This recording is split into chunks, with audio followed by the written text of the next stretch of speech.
What's up, beautiful people? Welcome back to the Made to Excel Fitness Podcast, the fitness podcast for you, by you. I'm your host, as always, Mark Torres. And in today's episode 8, we're going to talk about 6 tips on how to know when to change up your workout program. Let's talk about it.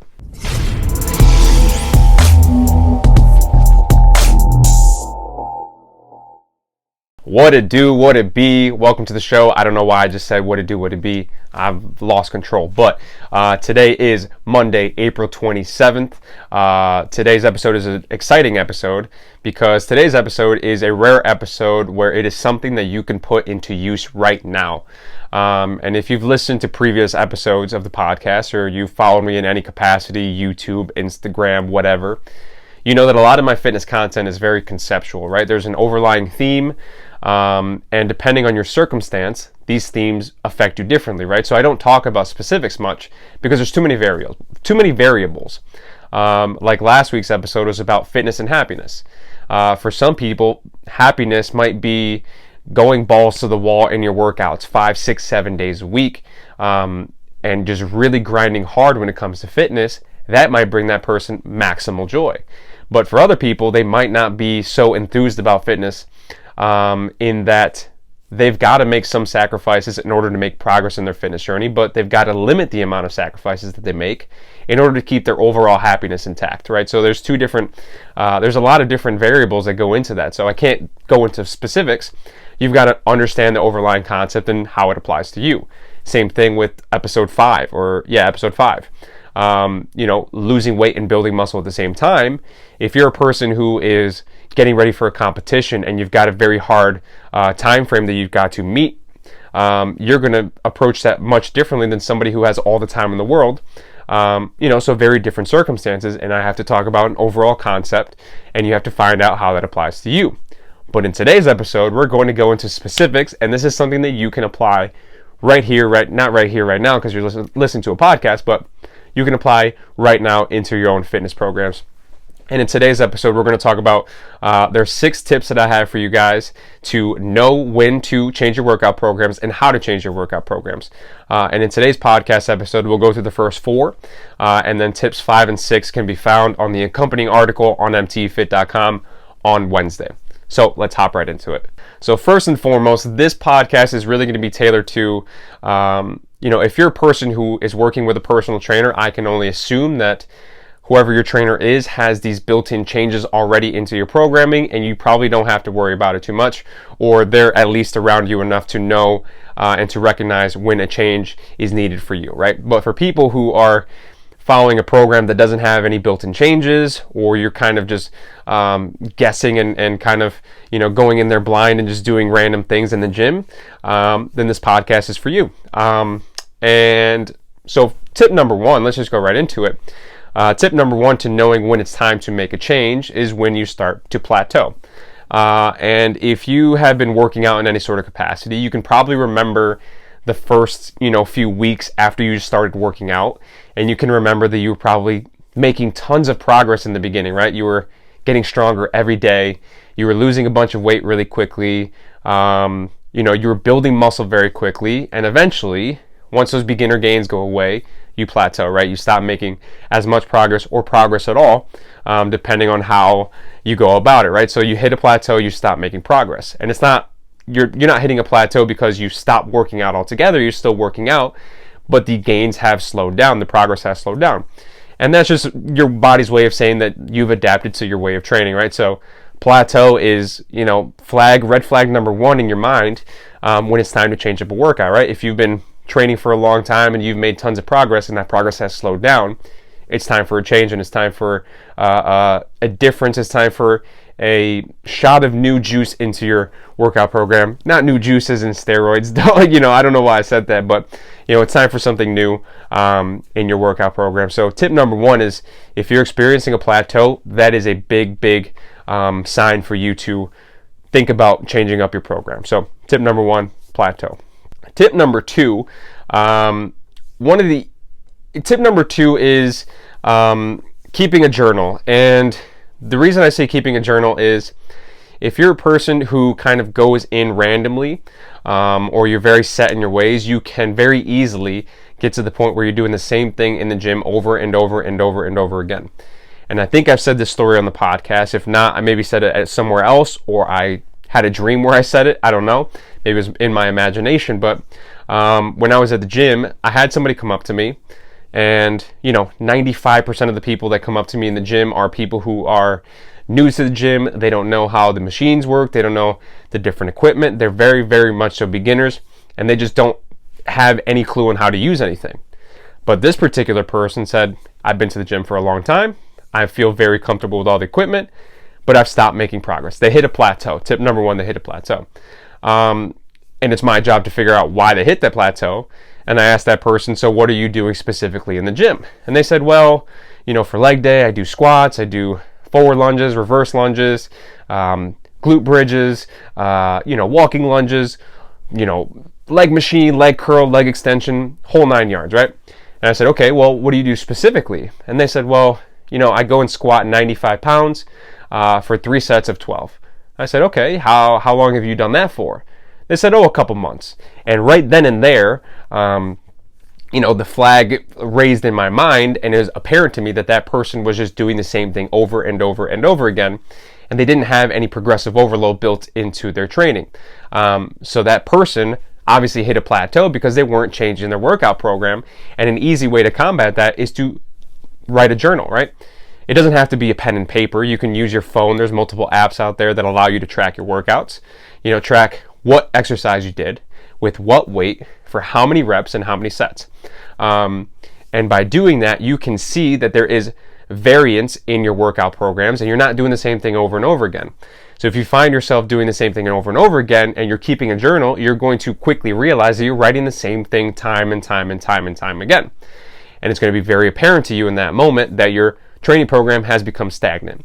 And even more so than that, it gives you a starting point for all your workouts. If you're going in there blindly and kind of just picking random machines, you don't really necessarily know how strong you are and how much weight you should be doing, because you're just guessing, and you don't necessarily remember how much weight you did on the chest press last week, and you're guessing. So having a training journal, whether it be physical, whether it be on your phone, can help you make progress in terms of varying your workout programs, and also help you make progress in terms of keeping tracks of the weight that you use, so that the next time you go and do that exercise, you know where to start.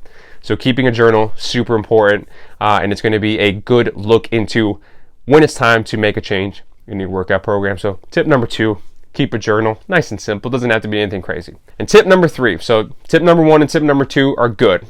You got that down pat. Tip number 3 is RPE. And RPE stands for Rating of Perceived Exertion. And the Rating of Perceived Exertion scale is a 1 to 10 scale, and it's pretty much how tired are you. So when I'm working with clients and they're doing a workout, I usually ask them, how tired are you on a scale from 1 to 10? 1, you're sitting on the couch watching Netflix. 10, you're running for your life. And I think that's a pretty easy way for people to relate to that and to know just about on that scale where they fall. And knowing your RPE for every exercise that you do can tell you if an exercise has gotten too easy for you, or you are going too far down the deep end and an exercise is too hard for you, right? So let's say you're doing a squat and you're shooting for 3 sets of 10 with just the bar. The bar's 45 pounds. If it's a free weight bar, it's 45 pounds. And you do your first set of 10. You say, RPE on a scale of 1 to 10, how did that feel? And you should be shooting for anywhere from a 6 to an 8 is a really good spot to be in terms of it is not too easy, but it's not too hard. If you're anywhere from a 1 to a 4, you're not breaking a sweat, you can do it all day. That exercise that it's a 1 to a 4 is not necessarily, I wouldn't say not worth doing, because you can do that every once in a while, but it's not going to help you make progress in the long run. It's too easy for you. Your body has adapted to that exercise that is a RP 1 to 4 or 1 to 5 even. Your body's already adapted to that, whatever that is, and it's going to be hard for you to make progress going forward. So being anywhere from a 6 to an 8 is a really good spot to be in terms of difficulty. It is difficult enough in order to push your body to adapt to it, but not too difficult, not a 9 or a 10. If you're at a 9 or a 10, you're putting yourself at risk of injuring yourself. So a 6 to an 8 is a really good place to be at. So if you go through and you add this to your journal as well, you can keep track of how these things are progressing, right? So let's say you do 3 sets of 10 for a squat, and you start with a 45-pound barbell, no weights on it.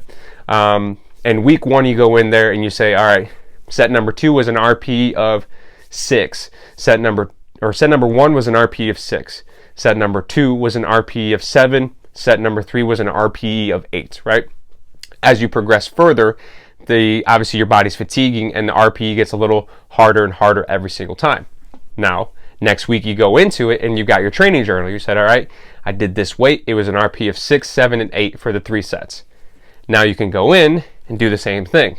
You're still doing your 3 sets of 10 with the 45-pound bar, but you go to set number 1, it's like RPE of 6, same thing. But set number 2, RPE of 6 again. It didn't get much harder. Set number 3, RPE of 7. And eventually you keep doing that down and down the line, and maybe a few weeks later on, you go and you do your first set, and you're like, this is an RPE of 4.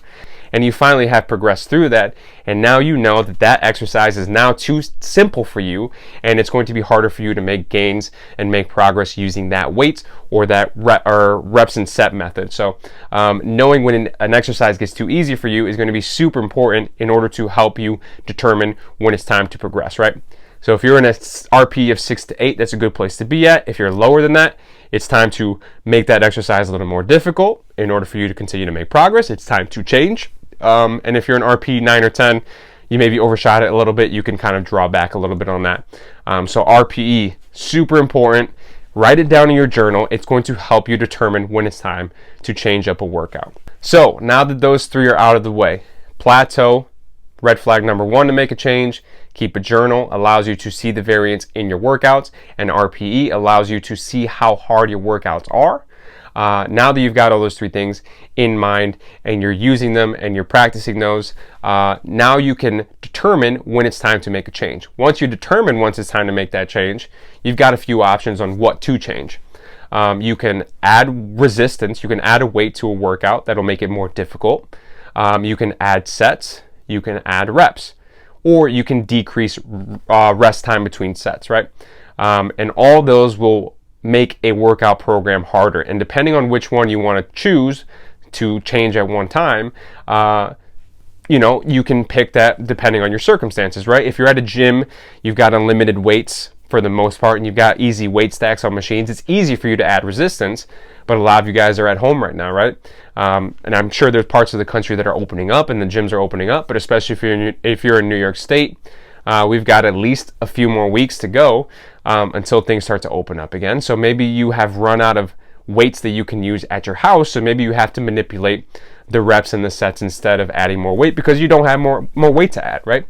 And if you find yourself you don't have any more weight to add and you are already doing really high reps and high sets, maybe it's time to decrease rest time between your sets, right? So those are some different ways that you can start to progress through your workouts and make them a little more difficult. If you find them to be too easy, if you find that it is time to make a change, those are some options that you can do in order to make that change. If you need help making that change, reach out to somebody who has a good grasp on what progressive overload is, and they can hopefully help you out in making that proper change for you in order to help you continue to progress, right? So those are tips 1 through 4. Look out for plateaus, keep a journal, RPE, and change either weight, reps, sets, or decrease rest time in order to continue to progress through your fitness journeys. Tips 5 and 6 will be on the website, on the accompanying article on Wednesday on mtefit.com. So nice and easy. This is something you can implement right now. If you feel like you're stagnant, if you feel like you stopped making progress, you're at home working out, take these tips into consideration, put it into your own workout programs, and keep on trucking, keep on moving. So that wraps up that part. Q&A, we've got 3 questions. Let's get right into them. I'm gonna grab my handy dandy notebook. Question number 1, should I do cardio before or after weights? Totally depends, and there's 2 different camps, right? If you're a person who really cherishes the weightlifting portion of your exercise, right? Especially if you're a strength athlete, then it's possible that if you do cardio before the weightlifting portion, that it can affect the quality of the weights that you're lifting, right? So maybe if you're running at the start of your workout program, you don't deadlift as much as you usually do, and it's affecting the weightlifting portion of your workout. So you might want to move cardio to the end. But if you're a person who is pushing cardio off to the end, and sometimes by having it at the end, you end up skipping it altogether, then you might want to move it back to the front. and if you skip cardio 1 or 2 times a month, not a big deal. But if you find yourself skipping cardio more times than you do cardio, then you might have to put it in the front, so you prioritize it and you get it out of the way, and then you can do your weightlifting stuff. So totally dependent on you. If it's going to affect the way you lift weights, move it to the end. If you're skipping it more often than not, move it to the beginning. Question number 2, thoughts on the ketogenic diet. Now, ketogenic diet is pretty much a high protein, low carb diet, and some people do it to different extents, right? Some people will do it to the point where they're actually in the state of ketosis, or some people will just use it as a high protein, low carb diet. And I think that, so the main thing to think about with the keto diet is if the way you were eating prior to starting the keto diet is kind of similar to keto or in the same vein as keto, I think you can make really great progress doing it if keto puts you in a caloric deficit. But if you're a person who really loves carbs and your diet is very carb driven, I think keto is too much of a change for you to do something in the long term and to sustain it and to continue to make progress. I think, the one thing that gives me pause in the fitness industry is when somebody is, when somebody wants to change their lives overnight in the name of fitness, and I applaud those people, and I can't be any happier for the fact that they made that decision for themselves. But when people try to change too much too quickly, I've seen, I've been around too many people, and I've been around too many clients who have tried to change too quickly, and it's very hard for them to keep that change up in the long run, right? So the more change you try to make in a smaller time frame, it is very much so harder for you to maintain that change over a long period of time. So if keto is too different from the way you eat right now, it's going to be very hard for you to make progress on keto. But if keto is similar to the way that you eat right now, and it puts you in a caloric deficit, you can absolutely make great progress with it. But it's totally dependent on how much of a change keto will be to your lifestyle. And last but not least, should I bulk or should I cut first? So bulk, gain muscle, cut, lose weight. Once again, the answer to the majority of these questions are going to be it depends. And same thing here, it depends. It depends on what you want to put your emphasis on. It's April now. June is around the corner. July is around the corner. Whether or not we're able to do anything with the whole coronavirus thing happening, everything might be shut down. So, summer 2020 might be canceled. But as we're going into the summer seasons, people are going to be in their bathing suits a lot. It's going to be warm. You're not going to wear hoodies anymore, right? So do you want to emphasize maybe losing weight, but potentially losing muscle in the process? Or do you want to emphasize gaining muscle, but potentially gaining some fat in the process? What is more important to you? And if you listen to episode 5 of the podcast about is it possible to lose weight and build muscle at the same time, you can absolutely do that depending on your circumstances, right? And I will say that it takes probably longer. The process is longer, but the results might be better. It depends if you have the patience to wait a long time for that process to happen. So totally depends on what you emphasize. There's pros and cons to each one. They're both a process. All 3 of them are a process. If you want to cut first, if you want to bulk first, if you want to try to do both at the same time, all 3 of them are a process. They all take time. There's pros and cons to all of them. So it all depends on what you emphasize, what you deem to be the most important thing in that moment. And that should be the one that you do first. And that's always something that you can talk out with somebody.